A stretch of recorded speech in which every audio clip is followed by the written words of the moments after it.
Salam alaikum wa rahmatullah. Salut à tous. Dans cette vidéo, on va commencer le cours d'algèbre 1 pour le filière SMPC S1. Les chapitres de ce cours sont comme suivant. Il y a le premier chapitre, les nombres complexes.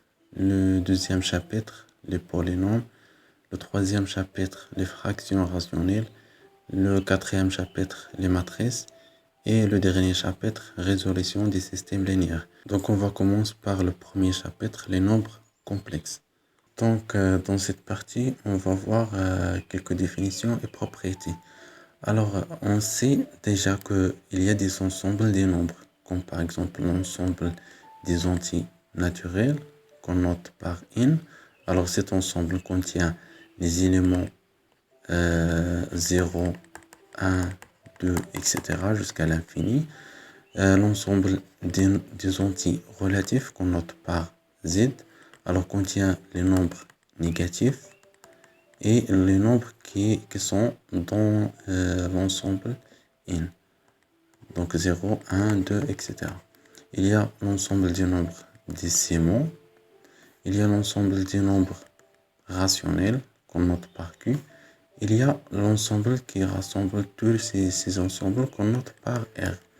Alors cet ensemble, c'est l'ensemble des nombres réels. Donc il y a un autre ensemble qu'on note par C, c'est l'ensemble des nombres complexes. La solution de cette équation est impossible dans l'ensemble R, c'est-à-dire dans l'ensemble des nombres réels. Cette équation n'admet pas de solution. Alors on a besoin de construire un autre ensemble tel que cette équation admet une solution. Alors cet ensemble, c'est l'ensemble des nombres complexes. Et la solution de cette équation, c'est i, le nombre i. Alors le nombre i vérifie cette égalité. Au carré égale moins 1. Donc l'ensemble des nombres complexes, on note par C, et l'ensemble qui contient tous les éléments qui créent sur la forme A plus b, avec AB appartient à R au carré, et I vérifie E carré égale moins 1. Je vous donne un exemple. Par exemple, Z1 égale 3 plus 2i. Alors ça, c'est un nombre complexe, appartient à l'ensemble C. Par exemple, Z2 égale moins 2, moins 3i par exemple. Ça aussi est un nombre complexe, appartient à l'ensemble C, l'ensemble des nombres complexes. Donc l'écriture Z égale A plus B s'appelle l'écriture algébrique de Z. Le nombre A s'appelle la partie réelle de Z. On note par RE de Z. Donc RE c'est la partie réelle de ce nombre complexe. B est la partie imaginaire. On note par EM de Z. Par exemple, la partie réelle de Z1 égale 3. Et la partie imaginaire de Z1 égale 2.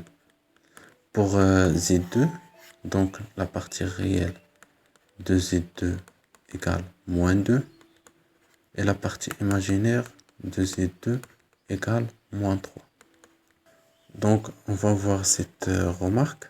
L'ensemble C contient tous les éléments, tous les nombres réels.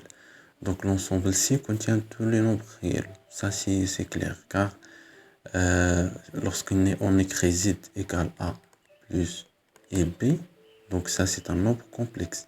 Donc si B égale à 0, donc on trouve que Z égale A.